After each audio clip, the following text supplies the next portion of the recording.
Welcome back to Building Character, where we figure out how to play as your favorite fictional characters in Dungeons & Dragons. Remember to vote in the poll and like and subscribe for a golden pony. Maybe. Today we're building Lilith from the Borderlands series, the Firehawk herself. As one of the leaders of the Crimson Raiders, it's your job to find the vault and kill it, because opening the weird space door actually brings out a giant monster, which is what the vault actually is. Oh, and it can only be opened by a siren, which is a space girl who has inexplicable magical powers that recharge with ancient alien artifacts. But sometimes it doesn't need a siren, I guess. What I'm trying to say is Kingdom Hearts isn't the only game with a weird plot. Let me stand next to your fire!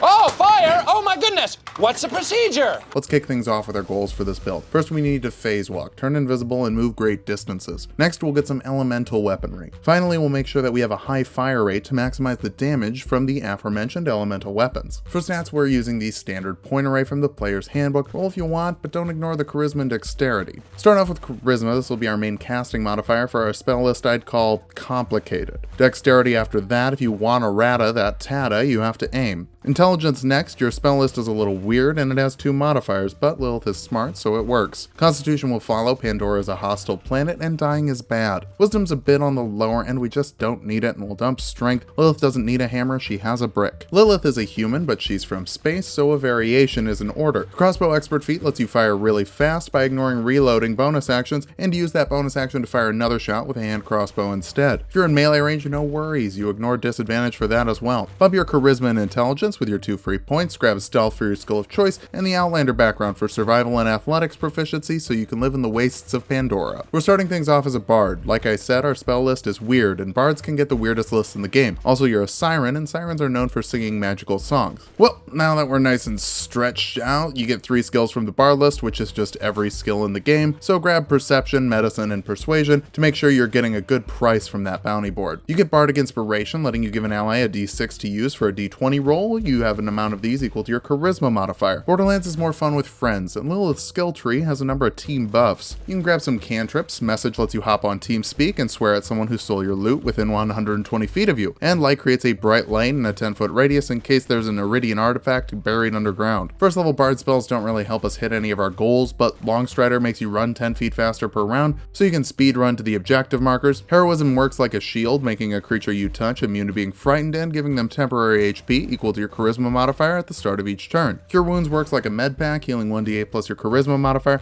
and Detect Magic lets you sense magical auras and figure out what type of magic is causing them, so you can gauge how much iridium your enemies have been binging. Second level bards get Jack of all trades, letting you add half your proficiency bonus to skills you're not proficient with, and Song of Rest lets your allies heal an extra d6 on short rests, which is nice if not totally in character. For this level spell, I don't know, Disguise Self lets you change your appearance. It can be seen through with an investigation check against your spell DC, which is 8 plus your proficiency bonus and charisma modifier. You don't even have to stop by a respawning point to change your skin. How convenient is that? Third level bards can grab expertise with 2 skills of their choice. I'd pick persuasion and perception to better see through that scope. You can also pick up bardic college, and considering how much lore Lilith dumps on you in Borderlands 2, I think lore is fitting. You can grab 3 skills of your choice. Arcana, history, and nature pretty much cover all the vault lore you know. You also get cutting words, letting you use your bardic inspiration to lower an enemy's attack roll, ability check, or damage roll, really mess up those psychos. Second level spells are also now an option, so you can grab invisibility for some phase walking. This lets you or a creature you touch turn invisible for an hour, depending on your concentration, or if they attack. Just like in the game, but way longer duration. Fourth level bards get an ability score improvement. Bump your dexterity for better shots. Your spells aren't really using your casting modifier that much. Accuracy is more important. For this level's spell, Knock opens a lock so you won't be blocked from stealing some fancy socks. This makes a big loud noise that can be heard up to 300 feet away, but you can phase walk out with the loot immediately afterwards, so who cares? Fifth level bards get Font of Inspiration, meaning your inspiration die reset on short rests rather than long rests. That die also bumps up to a d8 for more cooperative co-op. You can also grab third level spells, but I'm not feeling any of these from the bard list, so grab Hold Person from second level to force a wisdom save on a humanoid. Failing that, they're paralyzed for up to a minute depending on your concentration, or until they make the save on their turn. This is really more of a Maya ability, but both are sirens, and who would turn down free crits? Sixth level is where this build starts coming together. You get Counter Charm, letting you give your allies advantage on saves against being charmed or frightened within 30 feet of you, but that's not why we're here. We want additional magical secrets from Lore Bard, which is kind of a weird name considering you don't get regular magical secrets until Bard level 10, but whatever. This lets you grab spells from other classes like Elemental Weapon from the Paladin list. This makes a weapon magical, giving it +1 to attack rolls and dealing an extra 1d4 acid, cold, fire, lightning, or thunder damage on a hit. I call thunder damage Explosion, and cold is just a fun bonus type that's not in Borderlands, so you have even more options.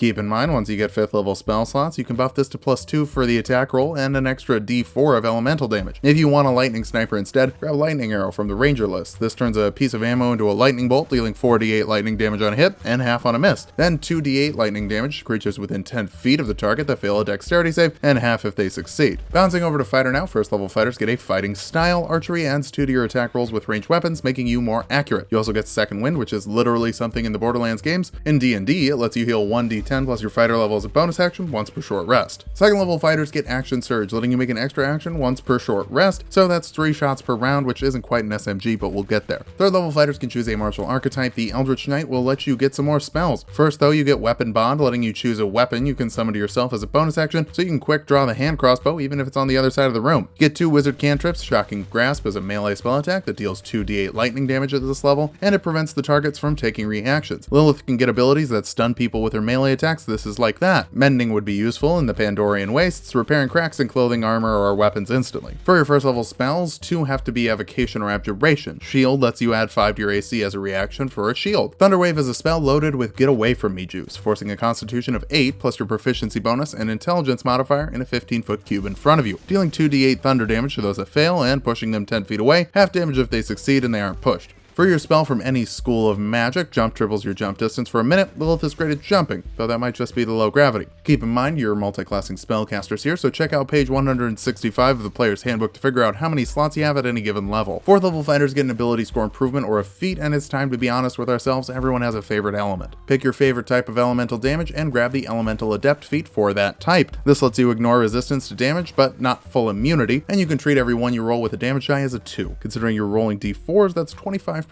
chance to boost the damage with elemental weapon. This will get better when we get some more shots. Oh, and my favorite would be acid. I'm a fan of the face melting. 5th level fighters get an extra attack, letting you attack twice instead of once with your action for 3 shots per round standard or 5 with an action surge. Our fire rate is finally getting to where I want it. 6th level fighters get an ability score improvement. More dex means better shots. I'd go for that. 7th level Eldritch Knights get War Magic, letting you make a weapon attack as a bonus action after you use a cantrip with your action. Shocking Grasp is now dealing 3d8 lightning damage, might be worth considering. You can also learn 2nd level spells. Melf's Acid Arrow is a ranged spell attack dealing 4d4 acid damage on a hit and another 2d4 acid damage at the end of the next turn. If you miss, they still take half the 4d4 acid damage, so it's guaranteed melting a little bit. 8th level fighters get another ability score improvement, cap your dexterity for the best shooting possible. You can also grab a spell from any school of magic again. Misty Step lets you teleport 30 feet as a bonus action to phase walk the hell out of there. 9th level fighters get Indomitable, letting you reroll a failed saving throw once per long rest. Pandora's Harsh, stay healthy. 10th level Eldritch Knights get Eldritch Strikes. This means that an enemy you hit with a weapon attack has disadvantage on spell saves against your spells until the end of your next turn. So use this to shoot someone and then presumably hold them. That's probably your best spell save spell. 11th level fighters get another extra attack for 4 shots per round standard or 7 with an action surge, which can lead to some great damage with elemental weapon. 12th level fighters get another ability score improvement, bump the intelligence here for your Eldritch Knight spells. We're gonna finish this off with 2 more levels of bards. 7th level bards get 4th level spells. Dimension Door lets you and a buddy teleport 500 feet away as an action, so if Roland is under fire, get him out of there. I'd be devastated if he died. Our capstone will be the 8th level of bard, giving us our last ability score improvement or a feat. Now there's a lot of good options here, but I like Constitution. It'll help you keep your concentration with your elemental weapons and give you a nice 20-point HP bump. For your last spell, Locate Creature lets you find a creature within 1,000 feet of you and determine if it's moving or if it's going in a specific direction.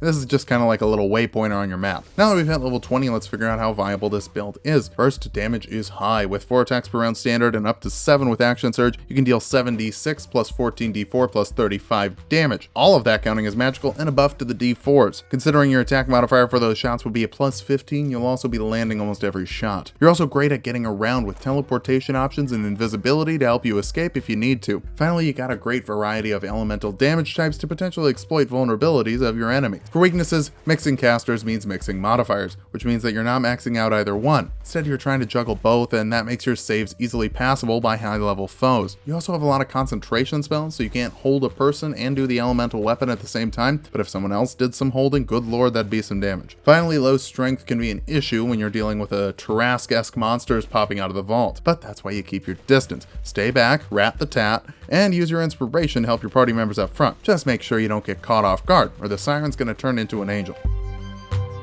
Thanks for watching. If you like the video, subscribe for more. We make 2 builds every week. I want to get a little more familiar with Borderlands 3 before making a character from it, so let's get some Borderlands 2 characters in a poll. Vote for Krieg, Axton, Zero, or Gage. Come back Thursday for the Boy Wonder.